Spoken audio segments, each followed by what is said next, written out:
కాళేశ్వరం సరస్వతి పుష్కరాలు 11వ రోజుకు చేరుకున్నాయి. ఆదివారం కావడంతో భక్తులు పోటెత్తారు.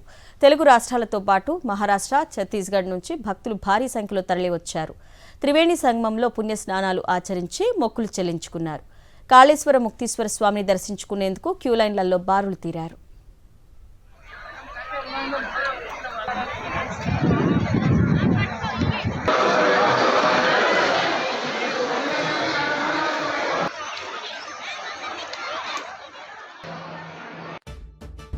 పుష్కరాల కోసం భక్తులు భారీగా తరలి రావడంతో కాళేశ్వరానికి 6 కిలోమీటర్ల దూరం వరకు ట్రాఫిక్ జామ్ ఏర్పడింది.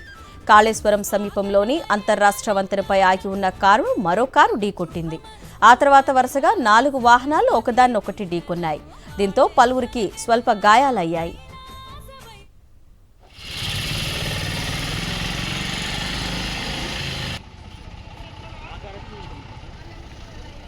పుష్కరాల సందర్భంగా కాళేశ్వరం చేరుకున్నారు తెలంగాణ గవర్నర్ జిష్ణుదేవ్ వర్మ. కాసేపట్లో త్రివేణి సంగమంలో పుణ్యస్నానం ఆచరించనున్నారు ఆయన. ఆ తర్వాత కాళేశ్వర ముక్తీశ్వర స్వామిని దర్శించుకుంటారు.